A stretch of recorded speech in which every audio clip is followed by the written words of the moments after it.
అండి అందరికీ ఎలా ఉన్నారు? ఈరోజు మనం మన ఛానల్లో very healthy and protein rich recipe paneer tikka ఎలా చేయాలో చూడబోతున్నాం.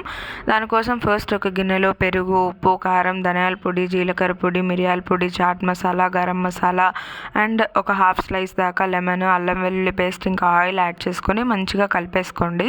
ఇది ఒక పేస్ట్ లాంటి కన్సిస్టెన్సీకి వచ్చిన తర్వాత మనం ఇట్లా క్యూబ్స్గా కట్ చేసుకున్న పన్నీర్, క్యాప్సికమ్, మీకు నచ్చిన కలర్స్లో ఉన్న క్యాప్సికమ్, ఇంకా ఆనియన్స్ని ఇట్లా పెటల్స్గా కట్ చేసుకున్న యాడ్ చేసుకొని మంచిగా వాటికి ఎక్కువ గట్టిగా ప్రెషర్ ఇచ్చి కలపకుండా మెల్లగా కలుపుకుంటూ ఇలా షేప్ రిటైన్ అయ్యేలాగా ఉంచుకొని ఆ తర్వాత ఒక 1 hour తర్వాత ఇలా ఒక టూత్ పిక్కి మంచిగా ప్రిక్ చేసుకొని పక్కన ఉంచుకోండి.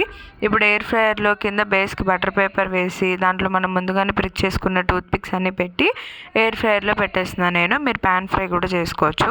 మా ఎయిర్ ఫ్రైయర్ టైం సెట్టింగ్ ప్రకారం నేను 8 minutes పెట్టాను. మధ్యలో 4 minutes అప్పుడు తీసి అనదర్ సైడ్ ఫ్లిప్ చేసి మళ్ళీ 4 minutes పెట్టాను. అంతే, అద్దరిపోయే పన్నీర్ టిక్కా రెడీ అయిపోతుంది. Oilless and very protein rich healthy recipe. ఖచ్చితంగా ట్రై చేయండి. అక్కడ తిన్నది మింట్ సాస్ అనమాట. రెసిపీ కావాలంటే కామెంట్ చేయండి. వీడియో నచ్చితే లైక్, షేర్ అండ్ సబ్స్క్రైబ్. ఎలా వచ్చిందో మాత్రం ఖచ్చితంగా కామెంట్ చేయండి.